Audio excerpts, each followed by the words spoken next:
Pessoal, bom dia, tudo bem?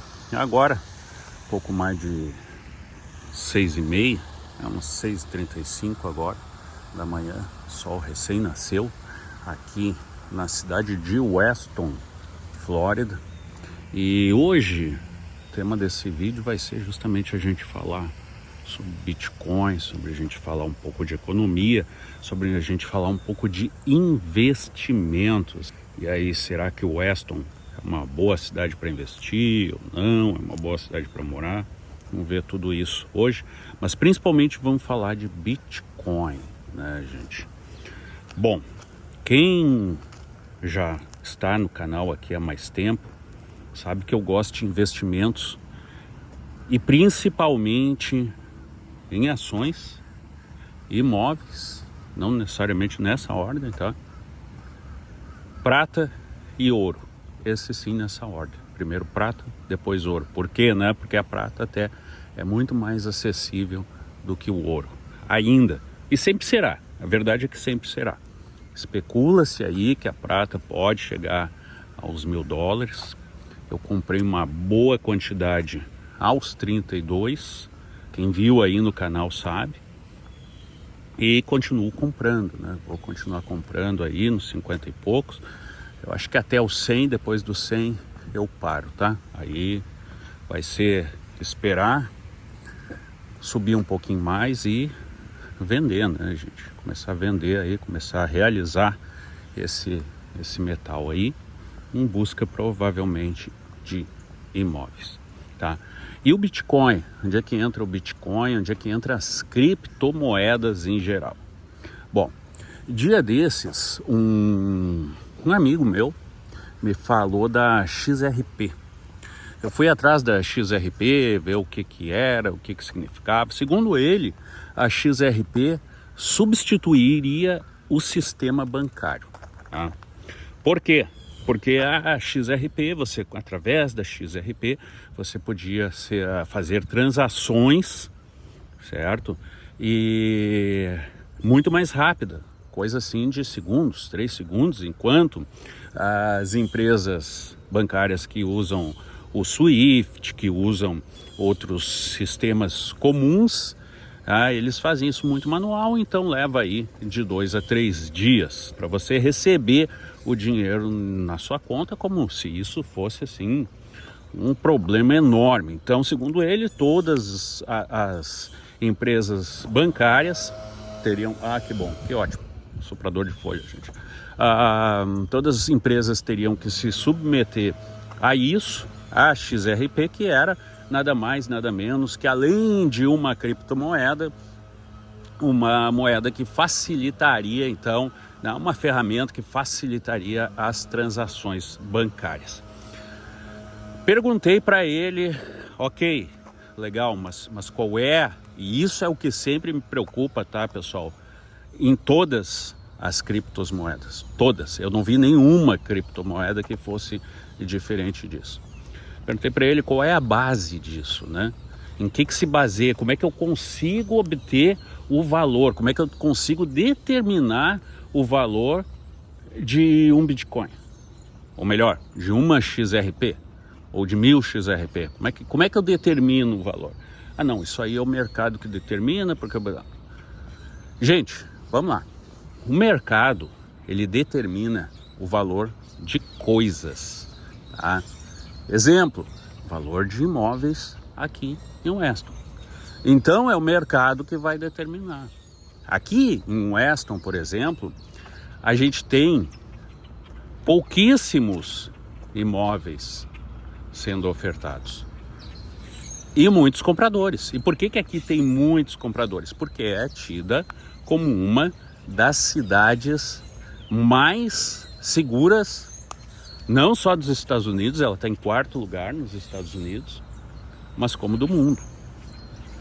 E na Flórida ela está em 1º lugar. Então, 1º lugar é o Weston em termos de segurança.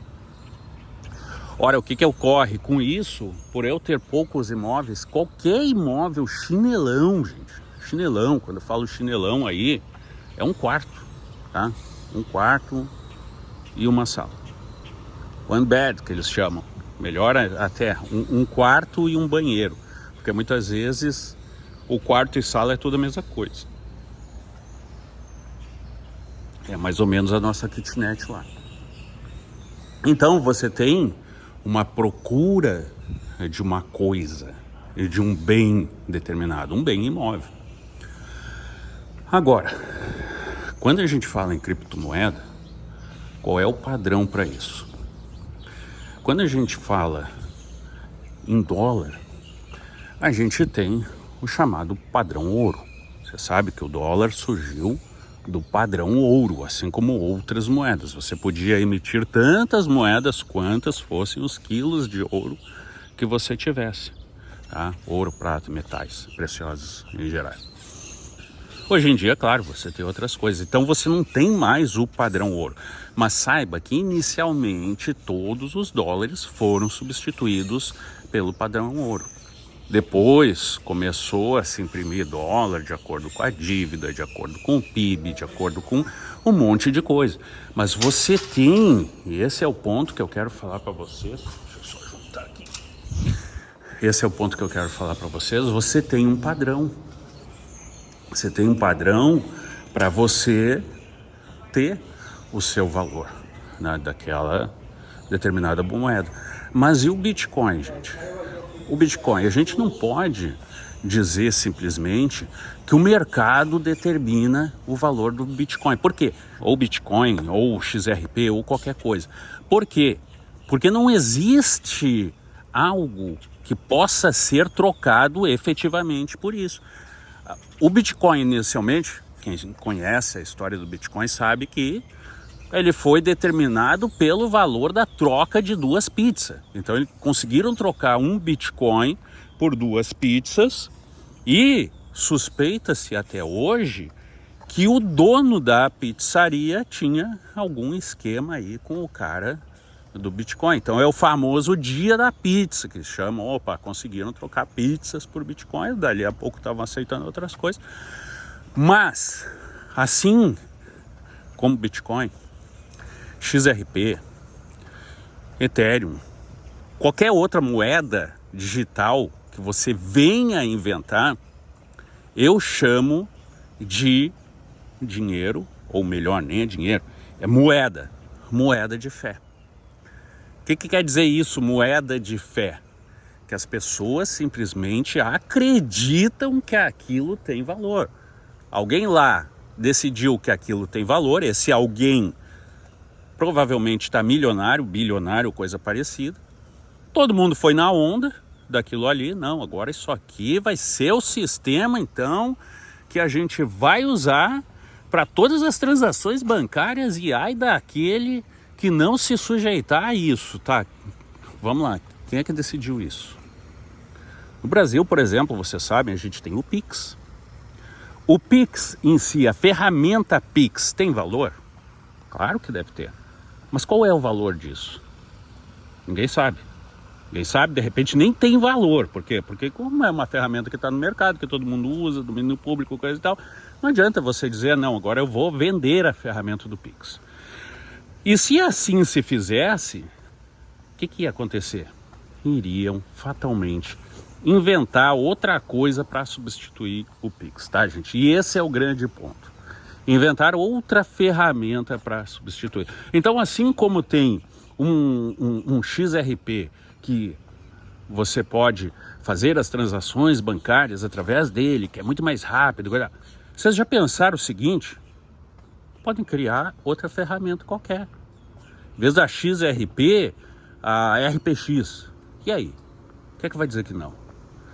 Eu sou um banco, então eu crio a minha ferramenta para fazer as transações bancárias e o outro banco me acredita nisso.